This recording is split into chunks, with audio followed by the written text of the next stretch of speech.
We'll be starting in about 3 minutes. We'll start in 3 minutes. You'll hear the man will come in here and will introduce me. I'll be the host to start it off. So start in 3 minutes.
Welcome to Stab Comedy Theater. It's time for What's So Funny About Poetry. Please welcome to the stage your host, Sharon Resolution. Oh my goodness. Hey, we have an audience. We always have an audience. Even the people out there, I see y'all in Twitch land or Facebook land. What's up? How y'all doing? How y'all doing? Welcome to March. Yeah, that's what I'm going to say. It's welcome to March. That's all. And welcome once again to What's So Funny About Poetry, where we have here a couple of comics and a poet to do some humorous and interesting stories, poems, bits, phrases, whatever comes to mind, they will do it. I am Sharon Resolution, and I'm here to say that we have two also other comedians here with us. Will be Willie Travis and Jess Roberts. Woo!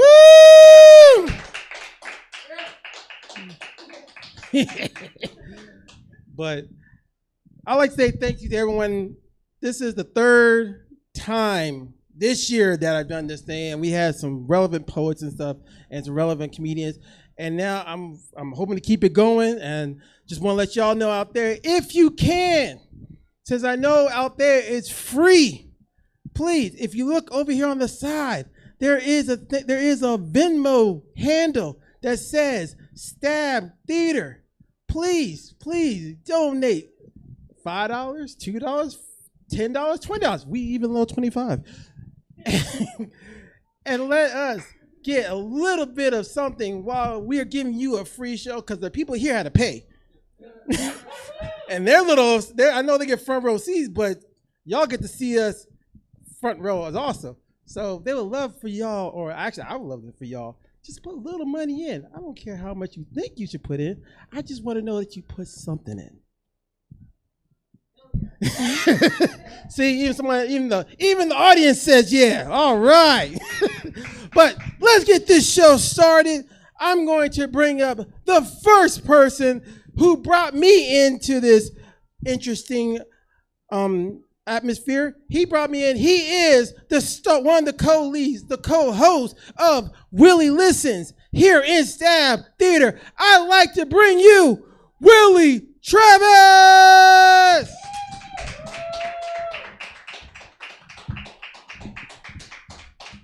Yeah, man, that's awesome, guys. Give it up for your host, Sharon. One more time. This man making it happen. Here, man. This is cozy, right? This is nice. I like it. There's a lot going on, man. What is poetry? Seriously, I don't know. What is poetry? Never heard of him. Never heard of the guy. Oh man. Yeah, man. You know, when Sharon told me that he was doing a poetry type show, I didn't really know what to expect because I suck at poetry. Not very good at that. You know, but then I thought about it. It's like, what is poetry, right? It's like, you know, a little sadness, a little pain. You know what I mean? Same with comedy. You know, sadness and pain and dick jokes. That's possible. What? uh, Well, before I get started, a little spoiler alert. I know my father. Yeah, it's okay to laugh. We're good. No, I know him, man. I know my dad. You know, my dad really tried growing up. You know, he just couldn't stay off them streets, man. You know, that's the life that he was about. And you know, he tried a lot. You know, but I mean, he just couldn't cut it. And look, my dad was cool, all right, and like not necessarily like in the sense of like a trustworthy person, but more like this dude wore like designer silk shirts, right? Worked out his body rigorously, watched what he put inside. All right, he had the washboard abs, you know what I'm talking about? The ding ding, the ding, you know, it's just the xylophones, the ding ding ding ding ding ding ding ding ding ding. It's that's what he was, man. He was the living embodiment of Stella's groove, if you know. But it's crazy, man. You know, he couldn't cut it out, and you know, about 2 years ago, my dad passed away. You know, he couldn't stay out that life, and you know, we weren't actually that close, and so that's why I realized it was important to mourn, because you know, you just have to, you know, keep things. You can't hold on to things, right? And so, you know, me and my mom, we actually flew out to the funeral. And, you know, we caught up with all types of family that I hadn't seen in years. And, you know, we're going down the line and viewing the body. And a little side note, all right, I'm actually mixed, all right. My mom is from Mississippi, and my dad is from Trinidad. So what that means is I'm half mixed with a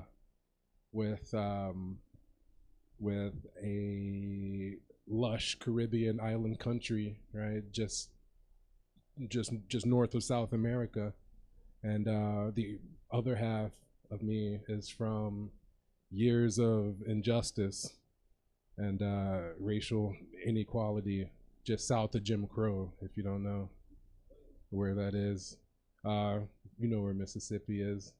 For those who don't know where Mississippi is, it's about 200 years that away. It's just somewhere over there. You guys can Google that if you wanna. So it's crazy, man. But you know, it means there's like a rich heritage within my family, and that's pretty cool.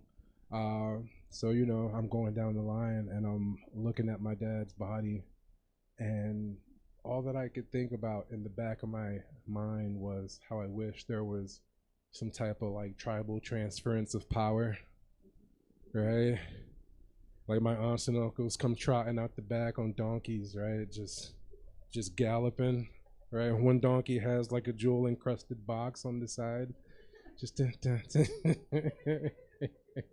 They stop. My aunt gets off. She holds up the box. My uncle comes up, digs into the box. He pulls out the knife. It's fucking embedded with emeralds and fucking blood diamonds and shit. And he slices off my dad's dreadlocks. My dad had these long dreadlocks, and coincidentally, my mom had just did my locks like 3 days prior. And when he did that, all I could imagine him was holding the dreads and just staring at me. It's your time, boy. Right? And then he just breaks into Hi, Wenda, Arabi Cinema. Ew. You gotta hit the. That probably has nothing to do with Trinidad, does it? It's nothing to do with that place. Oh man. My mom and I are pretty close, maybe a bit too close. My mom likes to tell me the story about the night I was conceived. Yeah, just terrible stuff. Why, Mom? So I don't know, man. You know, ever since I was a wee lad, my mom was a weirdo, and I don't know, man. She always talks about that fateful night, right? Because her and my dad, they met in Atlantic City, New Jersey. Are you familiar with? Gee, you just all over the world, huh? Just right, coast to coast. But yeah, Atlantic City, and you know, she likes to tell me that story. You know, that fateful night. You know, on the Atlantic City beach of all places. I don't know why you would promote that. You know, if you don't know, there's a very good chance that I was conceived down the dune from a working prostitute and a bundle of medical needles just going by like a tumbleweed. So a little dark, that one. It's okay. You know, and she likes to like make note, right, about how they both climaxed as as Prince's "This Is What It's Like When Doves Cry" is playing on the radio in the sand. I asked my mom, "Why do you hate me? What did I do to you?"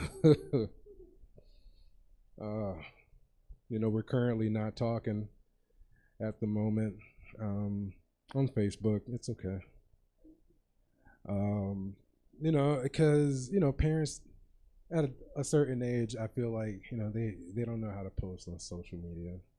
Right? Just, you know, not saying, I'm sure you guys know how to perfectly post on social media. Follow me. But my mom in particular doesn't, right? Because all my siblings just recently moved out. And so, you know, she has the whole empty nest syndrome. You know, that's what's going on with her. And so I think she relies a lot on the internet and social media. You know, like she just has to dip her Twitter fingers into whatever, you know, she can get a piece of her mind into, you know, and it's just, it has to stop, Mom. Are you watching?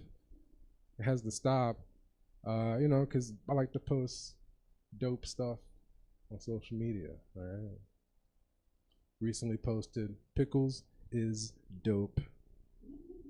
Send." And I just wait for my admiration, right?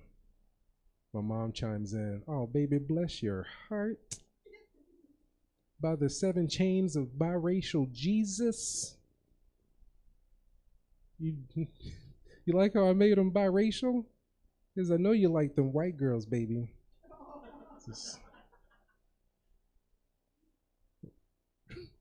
I'm going to block you. That's what I'm going to do, Mom. I'm going to block you. I didn't have the heart to block her. She replies back with a video of her like singing and humming church hymns from this hymn book.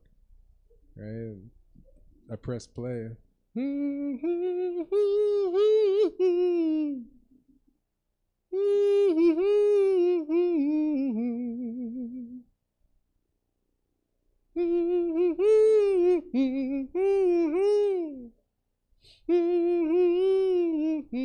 Mom, that's the ending theme to the Jeffersons. What are you? What type of hymn book is that, Mom? It's a 1970s TV guide. Are you okay? We're gonna get you some company. This is fine. This is very enjoyable, you guys. I am very much having fun. Thank you. Being up here, entertainment. Are you giving lights? Are you? No? Okay. I'm sorry. I didn't mean to break. Man.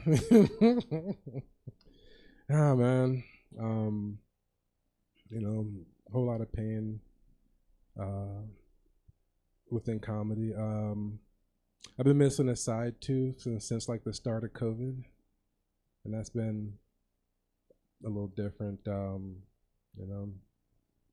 Been battling a lifelong battle with gummy worms. Just the good stuff.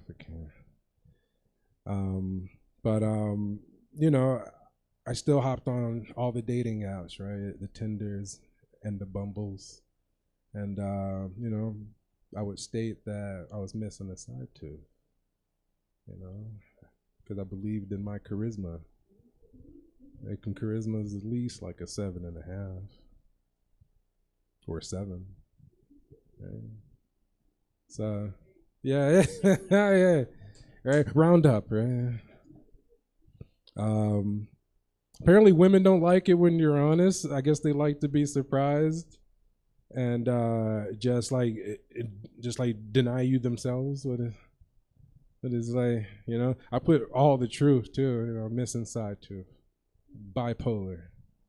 If I can, emotionally unavailable. What are you? I'm putting it out there, letting you know. If you want this is what you're getting with it. Women don't like that, actually. No one. I've gotten 2 matches in 4 years. It's don't feel bad for me. I have internet porn, okay? It is okay.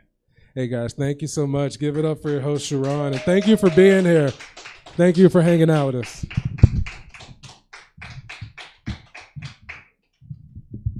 Give it up once again for Willie Travis.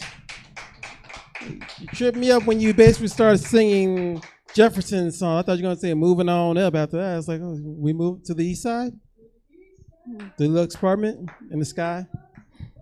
Did you know that he actually owned a bunch of laundromats? That was his job. He's the owner of a bunch of laundromats. Scary thoughts. I mean, shoot, everybody else owns a laundromat. All right, everyone. Yes, we're once again, thank you once again to Willie Travis. Like I said before, we have over here people out there in Twitch, Facebook, or online land. We have over here a donation plate. If you put some money into it, go to Venmo at Stab Theater and put a little bit of something there. You can't put weed because it's digital unless you're gonna put a picture image. We don't take that, not as cash and grass. It does work in some places. Anyway, but next on the mic, she came here. She was supposed to be here last month, but she didn't make last month, so she's gonna make this month. I love to give you a funny comedian. She is shorter than me, so I gotta basically lower this down just a little bit because we are in 2 different height ranges. I like to give you Jess Roberts.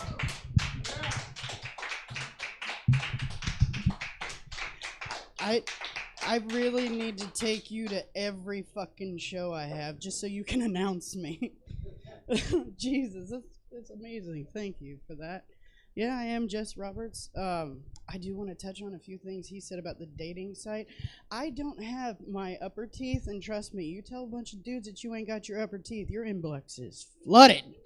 So, and trust me, I'm only saying that because I just started doing the online dating, and I am not that honest. Fuck that. Trust me, you get some weirdos. I get weirdos in there anyway. I really do. I get these people, they want me to be their unicorn. Do you guys know what a unicorn is? It's like the third in a couple, like a throuple thing. Yeah, but I get people that look like Honey Boo Boo's mom and fucking Tiger King. And they're like, I'm pretty sure they met on farmersonly.com or potentially ancestry.com. I don't know. But they're like, hey, we really like you. And I'm like, nope, thank you for your interest. No, internet dating is really weird because, yeah, one of the first messages I got, you guys heard of Plenty of Fish? Oh, yeah. Oh, you said that a little too enthusiastically. I like you. But no, the first message I got was of this dude, and he goes, hey, me and my cousin would like to tag team you in a hotel. You down? I was like, again, flattered, but no, thank you. And he's like, well, I'm a 6th grade teacher, if that helps. And I was like, not in the slightest. It really didn't help. It really didn't. And then being bisexual, you know, like I said, you get a bunch of just different things thrown at you. None of them you want to catch. Like, literally, you don't want to catch anything. Don't choke. It's okay. But we do know the Heimlich, just letting you know. But yeah, no, and since this is poetry, I don't even know how this is gonna work out, but I did actually write poems for this. And yeah, I have to write them out because I have ADHD, and you know, talking to a person with ADHD is like talking to a person that has an Etch-a-Sketch on hiccups. So like I'm gonna read. But I wrote a little poem about like my escapades. One of them is hilarious. The other one's kind of like, oh, she's sad. But no, this one, I kind of wrote this one just because I was like, you know what, this might be fun. So, all right. It says, so I tried this app that was supposed to take the lonely away. It was much more than that, is all that I can say. Men looking for their best friends while wanting that friend to be a whore. Always asking, how can someone like you be on an app while piling on those compliments more and more? Wanting you to meet them in a hotel suite? Yeah. I also bought a friend. You know, it'll probably be a little neat. The nice guys fall single-lined into the friend zone, all the while they're probably masturbating to your photos and thinking about how you moan.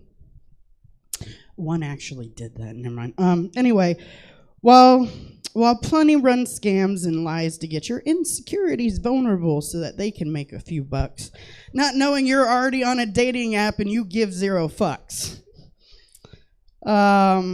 There is no true connection, no one's truly listening, it's pure drama. I think it seems that everybody's just trying to bond over their trauma. So I'm deleting this app because it makes me feel a bit dirty. I'm just gonna go on enjoying my life the way it is, single and fucking 30s. So that's that one. But yeah, dating fucking sucks. Okay, during the pandemic, I kind of had like this weird little infatuation with a person, and it was quite obvious to my friends. They got a kick out of it. Like, they just watched my stupid vague booking. Like, they were like, you just tell them, dude. Just fucking tell them, right? And me being the person I am, trying to be witty and pithy and whatever and whatnot, I tried to like say something to him. He speaks Latin. And so I was like, all right, I'm gonna say something really cool in Latin. So I just put I like, and it auto-filled to ass. And I don't think that that's exactly like what I should have like led with, you know? And it's not what I had him pegged for. But thank you for getting that. I love you. But yeah, no, I mean, dude, dating is so weird because I got divorced during the pandemic. And I'm never fucking getting married again. People are like, oh, but thank you. Thank you. I don't want to ever fucking get married again. It's a lot of work. But here's the thing, like, it was a lot of work before we got married, but it just got a little worse because, you know, we got kids and all sorts of other shit. I love my kids, though. I have one. I have a daughter. Actually, I have two. But I have a daughter, and we liked her so much, we purchased another one. Yeah, I adopted. It's pretty cool. But it was really weird because the way that, like, he started out in life, he started out in the NICU. Because the person that he came from was a trash dumpster. And so, like, it was crazy, right? And it's just really weird because when I explain to people, because you can't see this, but I have a lot of tattoos, and usually my hair is just a weird, different color. And so, like, when I'm like, oh, yeah, you know, he was born addicted to drugs, and people are like, what? Like, I'm bragging about it, right? And it's the weird thing. I'm like, oh, no, okay, yeah, you're assuming right now? No, I didn't do that to him. I know I'm from Butte County, but I did not do that to him. You've been everywhere, sir, haven't you? Jesus Christ. But yeah, no, I get, and then it's just so funny. They're like, oh, well, bless your heart for adopting him. And I'm like, you can go fuck yourself now. Yeah, but it was really weird at the beginning. Never have I wanted to punch another woman's uterus in my life, but that was kind of fun. Yeah. I love your laugh, just by the way.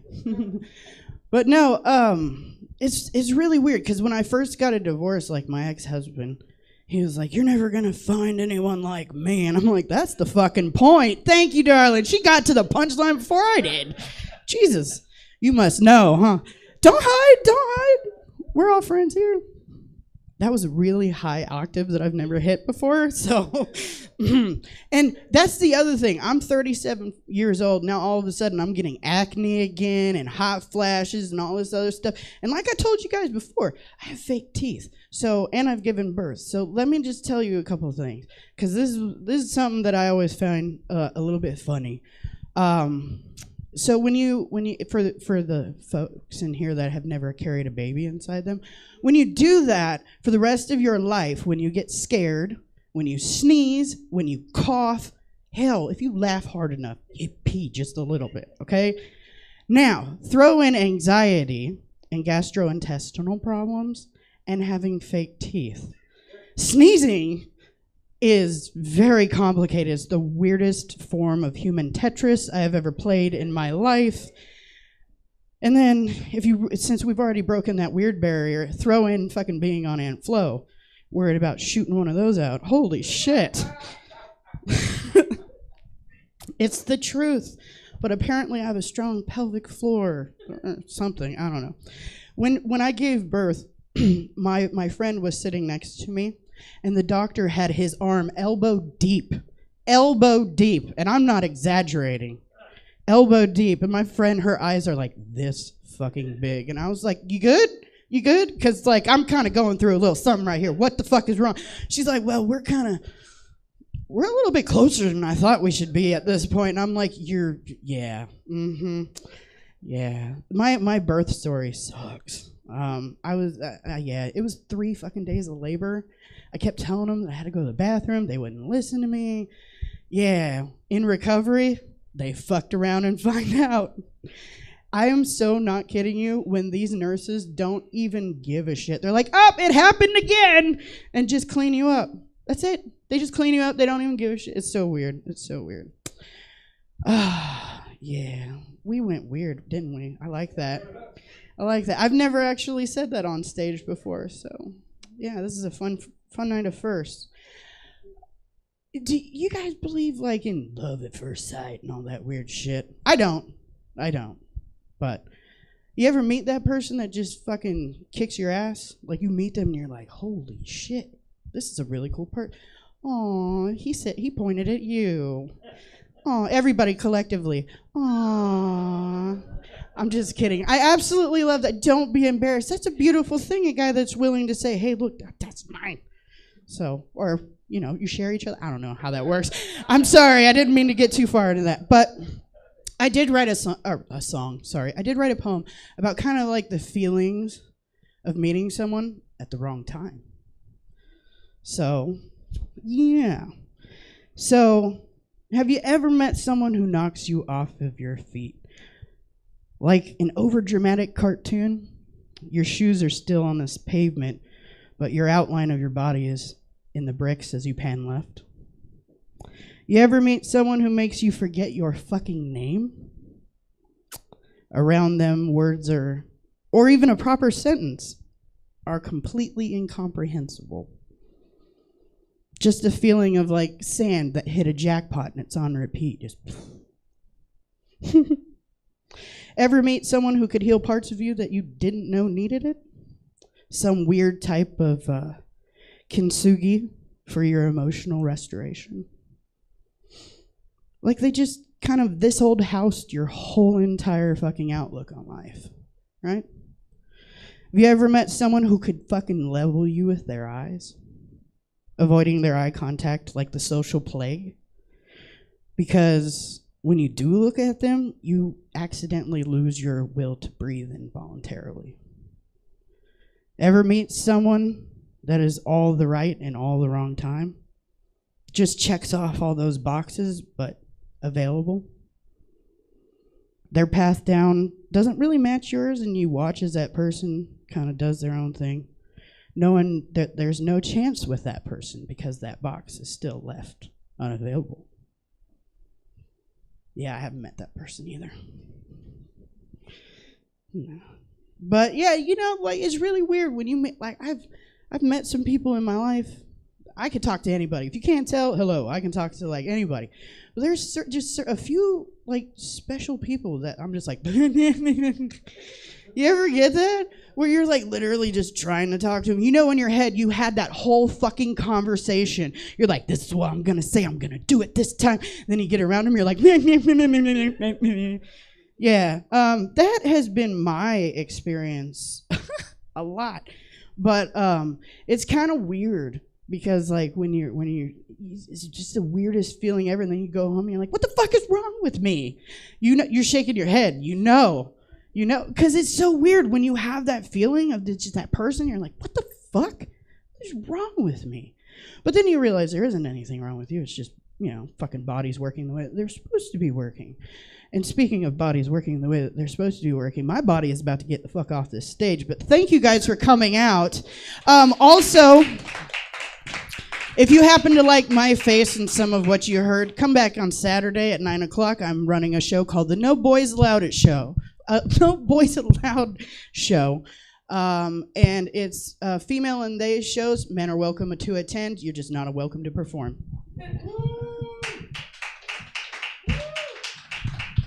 Once again, give it up to Jess Roberts. Oh my goodness. No Boys Allowed show. That's going to be an awesome show, people. Come back Saturday. It's also on Twitch and other Stab streaming services. Yes. Well, we got one more performer for you for tonight. He is the creator of this show. What's so funny about poetry? He is a poet. He is the vice president of Sacramento Poetry. That is confirmed. And he is next. You give it up to Sharon Resolution.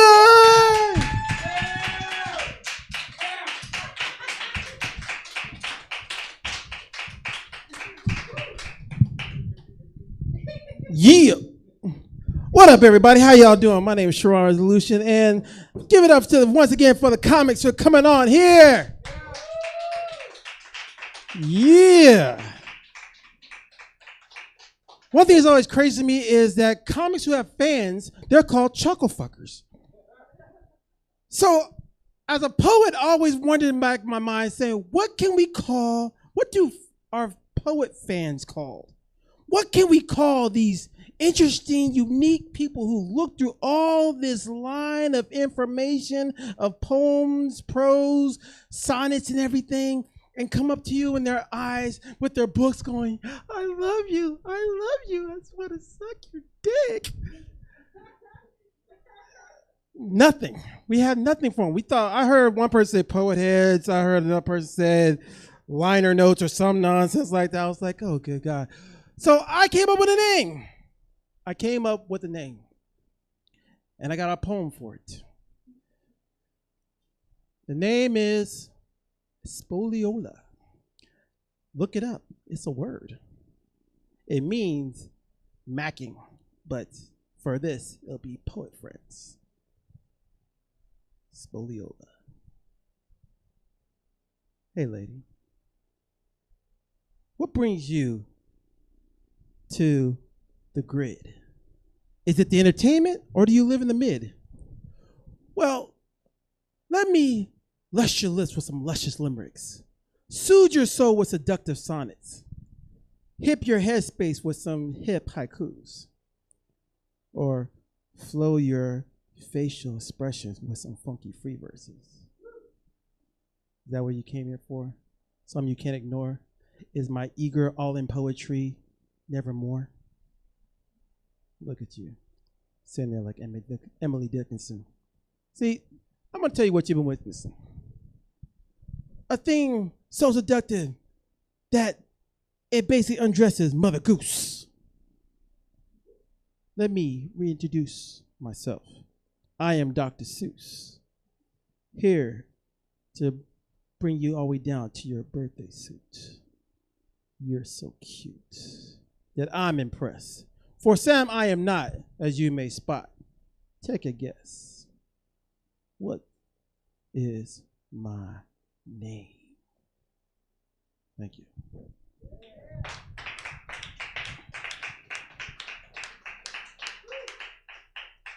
And then what happens? Every time I talk about that, I always tell people, I was like, what else could you be thinking about when you talk about those moments? I said, you know, the craziest thing, my mind always goes into one interesting thing. And it goes like this. So a strawberry met a banana at a yogurt bowl. They talked about their interests and goals.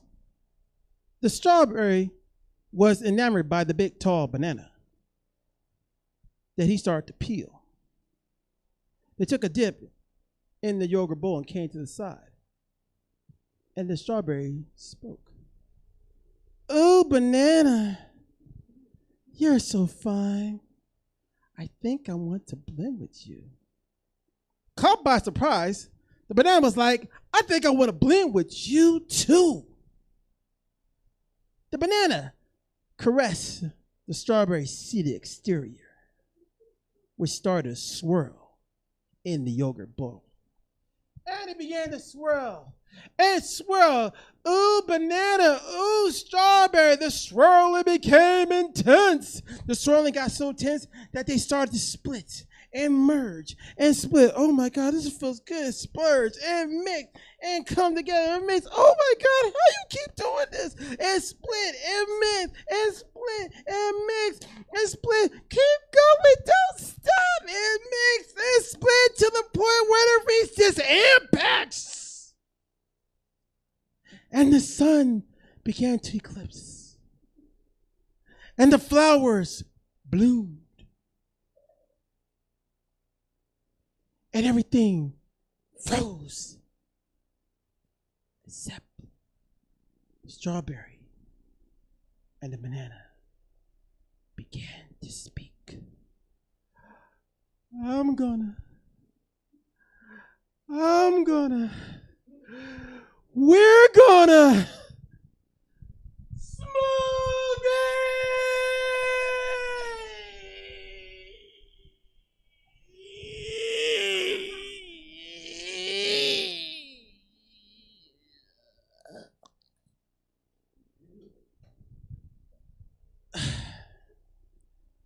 And that's why Jamba Juice is more than a family-friendly center. Thank you.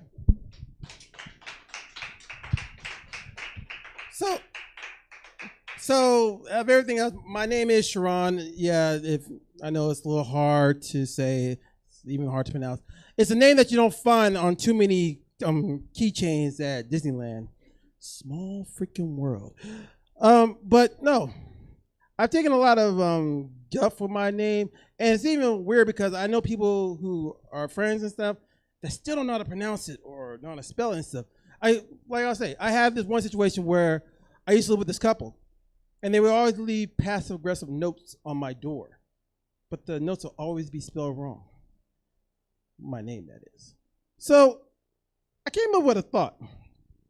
So my girlfriend was over one night, and we were having a moment, getting lovey-dovey, and things were getting a little hot and heavy and stuff.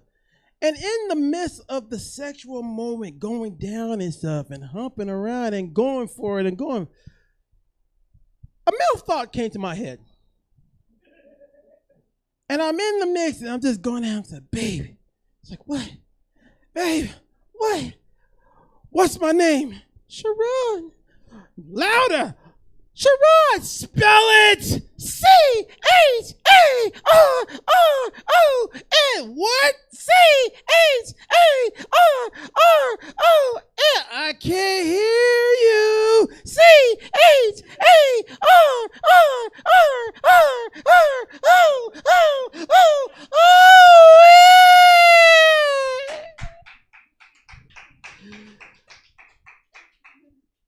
So the next day came, and I come back from work, and sure enough, there's a note on my door. Pick up the note, open it up. It says, Sharon, you know we can hear you between the walls. Of course you can hear me between the walls. She didn't spell it like it was nothing, but I did not make a glimpse or a fret, because one thing was sure, spelled right. My name. Yes. So this is one of those things where I'm not only doing poetry, but I do comedy. I'm in both sectors. Amateur poet, don't let this thing fool you. I'm not that good. Yes, I am. I don't care. So, but I do like poetry. I do poetry, a lot of stuff. And one thing that always caught me on poetry was one thing that always been a central situation. One of my interesting poems that I do is this one. So,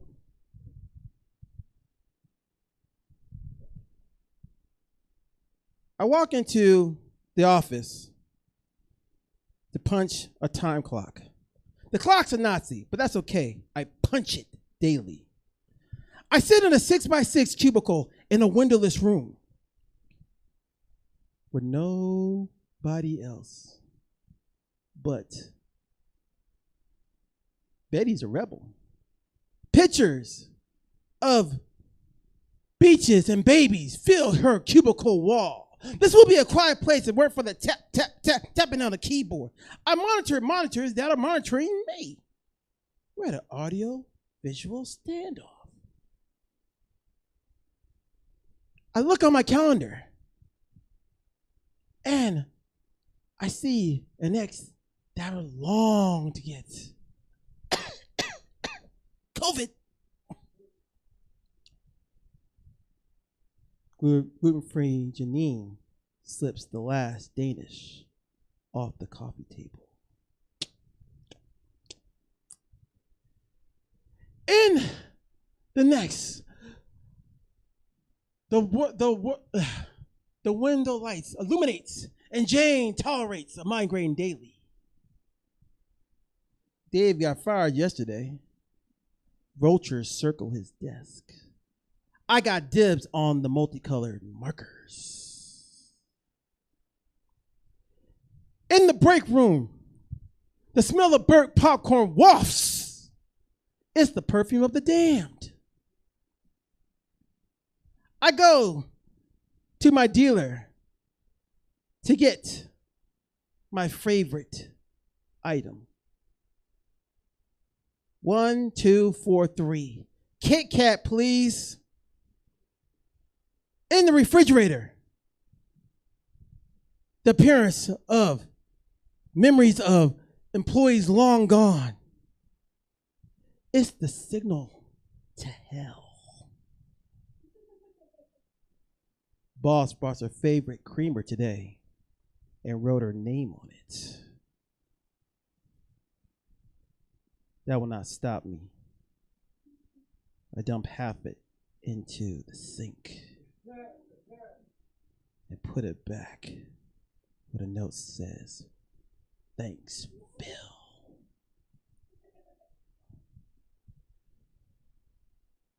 In the side, there's a note that says, "Keep your hands off my sandwich." Signed, Phil. Today, Thursday, we had a training video on office shooters.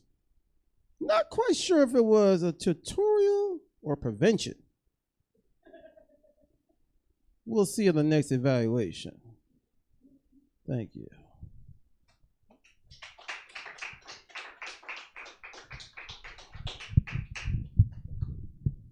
So I do live in Grass Valley. Yes, Grass Valley. If you do not know where Grass Valley is, that's cool because a lot of people don't know where the heck it is. It's a spot in a ghost town area up northeast of past Roseville and past Auburn. And it's interesting. I lived there with my girlfriend and other people and stuff I know in that area, and they all say the same thing to me.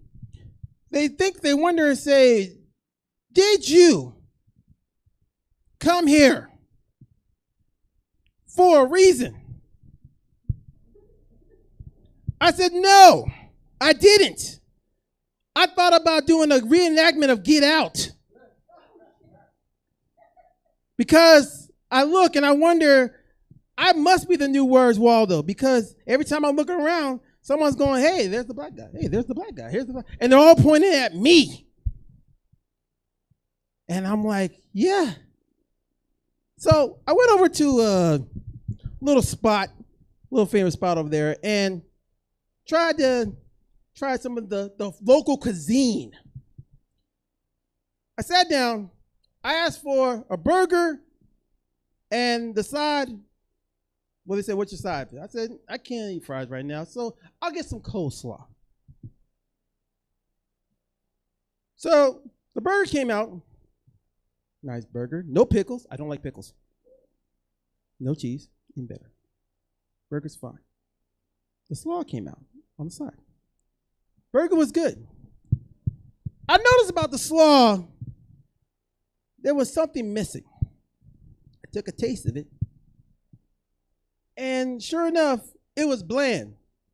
I mean, vanilla bland. I mean, it was so bland that you could have basically looked at it and wondered, what the heck is wrong with this? There is nothing about this that is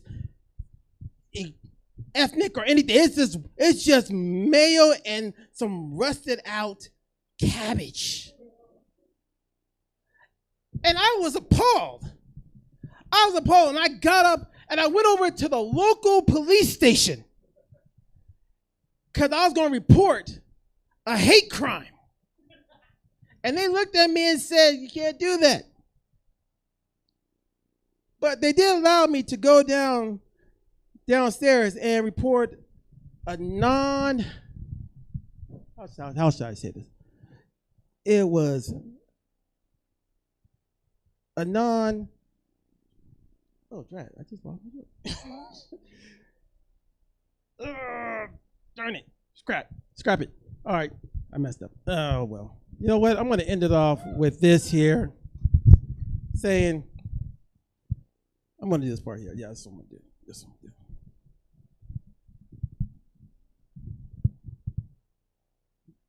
So, hey, how you doing? My name's Sharon, short for Resolution. So, what brought you here? May can I assist? Because in the thought, you always think in the midst. In the line that you've been learned, but you can't be torn. Everything that comes back to you, it's always scorned. I want to tell you, you're going to be fine. You're going to be fine. You're going to be rescued. You're going to be thoughtful. But one thing I want you to think about. You ever thought about a truffle? You ever thought about being in the middle in a unicorn of two people going at it and you being the jump humper? The person in the side when I'm soaking in her thighs and you're jumping up and down so I can feel like I'm doing something because, as God intended, Mormons ain't supposed to be doing this. And I feel so evicted by your interest of what we are doing that I had to bring you in as my unicorn to say, while I'm in this, you just jump around because soaking only lasts for so long. And I can only do so much with this thing in her thongs that I have to go to the fact of that it's going to take a little bit longer for me to understand that I can't do this because God sees this. And for me, it's just something that I have to say, mind my own business. And if I'm so intrigued, I can't be the one that's not within this. Because when you go home in your mind, look it up. Soaking exists. Thank you, everyone. That is, once again, this is the show. This is Sharon Smith, and this is What's So Funny About Poetry. I like to bring back up my two comedians, Willie Travis and Jess Roberts.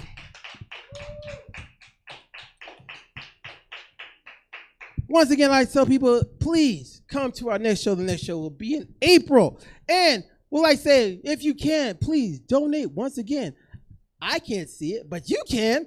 Right up here, to Stab Theater, Venmo. If you can't get $5, you couldn't come here. Get $5 now. But I like to thank our crowd for being here once again. Y'all are amazing. I already said thank you to Jess, and I already said thank you to for bringing us some more interesting stuff. Please come back to our next show in April. We'll have more information and more stuff just for you. Take care.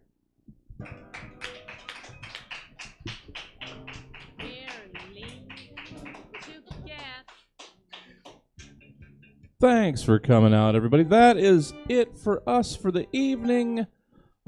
Check us out 7 days a week. We stream live improv, stand-up, sketch podcasts, and gaming streams 7 days a week. And oh boy, tomorrow it's the 3rd annual 24-hour Inside the Box Marathon. If you don't know what that is, check it out at 4 o'clock Wednesday all the way through 4 o'clock Thursday. And check out stabcomedytheater.com for the full calendar of events, see what else we've got going on. And the online audience, hey, let's send you guys somewhere. Who's doing things? Who of our friends are doing things over here on the Twitch? How about, you know what? Assuming they're still going, we haven't sent anybody over to Max Drag in a long time. Haven't seen them doing anything in a long time. Let's send you guys over to Max Drag. See you back here tomorrow. Hold on for the raid. Where have you gone? I'm getting older, I need something to rely on. So tell me when you're gonna let me in. I'm getting tired and I need somewhere to Can't tell if they're doing anything. That stage is empty. Oh, they might have ended. Let's find somewhere else to send you. I always hate sending you guys over when they've finished the stream. You know what? Back over to PDS Mix. Get some music. Hold on for that, Rick. I'll see you tomorrow. Oh, simple thing, where have you gone? I'm getting old and I need something to rely on. So tell